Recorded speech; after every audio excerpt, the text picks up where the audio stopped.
नमस्कार, मैं महिमा। आप देख रहे हैं पब्लिक लाइव। आज हमारे प्रधानमंत्री नरेंद्र मोदी जी का जन्मदिन है।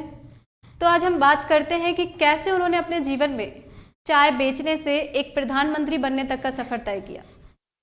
गुजरात के छोटे से कस्बे वडनगर में कभी चाय की टपरी पर, तो कभी रेलवे प्लेटफॉर्म पर, तो कभी साइकिल पर घूम घूम कर चाय चाय की आवाज लगाकर चाय बेचने वाला वो किशोर शिक्षित तो होना चाहता था, मगर पढ़ाई छोड़कर वो शेष सारे कामों में मन लगा लेता था। वही किशोर एक दिन सारे दिग्गज को पीछे छोड़कर देश के सबसे शक्तिशाली पद पर काबिज हो जाता है। एक सामान्य युवक नरेंद्र से भारत का प्रधानमंत्री नरेंद्र मोदी बन जाता है। आज देश इस महान शख्सियत का 71वां जन्मदिन को मना रहा है। जिद, जुनून और जज्बा हो तो इंसान अपने हाथ में खिंची भाग्य की रेखा को भी बदल सकता है। रेलवे प्लेटफॉर्म पर भाग भाग कर यात्रियों को चाय बेचने वाला अपने इसी आचरण से एक दिन विश्व के सबसे बड़े लोकतांत्रिक देश भारत का सर्वोच्च पद हासिल करता है। वाकई नरेंद्र मोदी ने अपने हाथों पर भाग्य की रेखा खुद लिख कर दिखा दिया कि कोशिश करने से सब कुछ हासिल हो सकता है।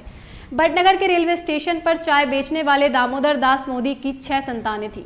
इनमें तीसरे नंबर के थे नरेंद्र दामोदर मोदी, जिनका जन्म 17 सितंबर 1950 को हुआ था। आर्थिक रूप से बेहद कमजोर मोदी परिवार का मुश्किल से गुजारा होता था। सारे भाई पिता की मदद कर व्यवसाय बढ़ाने की कोशिश करते थे, साथ ही स्कूल भी जाते थे। जहां तक नरेंद्र मोदी की बात है तो उनको शिक्षा हासिल करने का तो शौक था, मगर खेल कूद, एक्टिंग जैसे अन्य क्षेत्रों में जहां वह अव्वल रहते थे, वहीं पढ़ाई में मुश्किल से मन लगा पाते थे। भागवताचार्य नारायण स्कूल की छुट्टी की घंटी बजते ही नरेंद्र मोदी भागकर टपरी पहुंच जाते थे, ताकि जल्दी पहुंचकर ज्यादा ग्राहकी पकड़ सके और पिता की आय में वृद्धि हो सके। 8 सदस्यों का ये मोदी परिवार एक छोटे से घर में गुजारा करता था। व्यवसाय के लिए इधर उधर हाथ मारने के साथ नरेंद्र मोदी जीवन में कुछ अलग करना चाहते थे। कभी व्यवसायी बनने का ख्वाब देखते तो कभी भारतीय सेना में शामिल होकर देश के दुश्मन के छक्के छुड़ाने के सपने बुनते।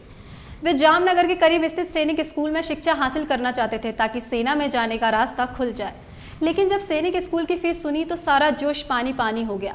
हालांकि उन्हें दुख था कि महज पैसों के कारण वे सैनिक स्कूल में दाखिला नहीं ले सके। नरेंद्र की रगों में बचपन से राष्ट्रवाद का रक्त दौड़ रहा था। 1958 में, यानी मात्र 8 साल की उम्र में, वे राष्ट्रीय स्वयंसेवक संघ का हिस्सा बनने के लिए वडनगर के संघ कार्यालय पहुंच गए थे। संघ के प्रति नरेंद्र की निष्ठा देखते हुए उन्हें संघ के दफ्तर में रहने और शाखा ज्वाइन करने की अनुमति मिल गई। शुरू में नरेंद्र संघ के दफ्तर में झाड़ू पोछा तक करते थे। 1974 में वे नव निर्माण आंदोलन में शामिल हुए। इस तरह सक्रिय राजनीति में आने से पहले मोदी कई वर्षों तक राष्ट्रीय स्वयंसेवक संघ के प्रचारक रहे।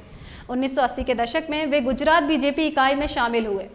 1989 में बीजेपी की गुजरात इकाई के महासचिव बनाए गए। 1990 की सोमनाथ अयोध्या रथ यात्रा के आयोजन में नरेंद्र मोदी ने अहम भूमिका निभाई। इसके बाद वे पार्टी की ओर से कई राज्यों के प्रभारी बनाए गए। 1998 में उन्हें महासचिव बनाया गया। 2001 में मोदी को गुजरात की कमान सौंपी गई। लेकिन सत्ता संभालने के 5 माह बाद ही गोधरा कांड हुआ, जिसमें कई हिंदू कार सेवक मारे गए। फरवरी 2002 में गुजरात में मुसलमानों के खिलाफ दंगों में सैकड़ों जाने गई। तत्कालीन प्रधानमंत्री अटल बिहारी वाजपेयी ने गुजरात का दौरा किया। उन्होंने मोदी को राजधर्म निभाने की सलाह दी। हालत इतनी बिगड़ी थी कि उन्हें मुख्यमंत्री पद से हटाने की बात होने लगी, लेकिन तत्कालीन उप प्रधानमंत्री लालकृष्ण आडवाणी ने मोदी को मुख्यमंत्री बने रहने का अभय प्रदान किया। हालांकि मोदी के खिलाफ दंगों से संबंधित कोई आरोप किसी कोर्ट में सिद्ध नहीं हुए। दिसंबर 2002 के विधानसभा चुनाव में पीएम मोदी ने जीत दर्ज की थी। 2009 का लोकसभा चुनाव एल के आडवाणी के नेतृत्व में लड़ा गया। यूपी से हारने के बाद आडवाणी का प्रभाव कम हुआ तो विकल्प की कतार में नितिन गडकरी, राजनाथ सिंह, सुषमा स्वराज और अरुण जेटली खड़े हो गए।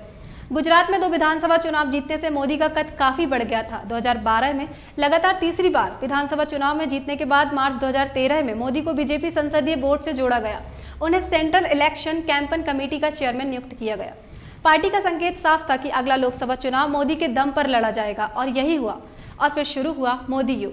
2014 में नरेंद्र मोदी के चेहरे पर बीजेपी ने चुनाव लड़ा। नरेंद्र मोदी ने अपने दम पर बीजेपी को प्रचंड बहुमत से जीत दिलाई और पार्टी 282 सीटों पर काबिज हुई। मोदी का मैजिक था कि वाराणसी और बड़ोदरा दोनों क्षेत्रों से मोदी विजय हो।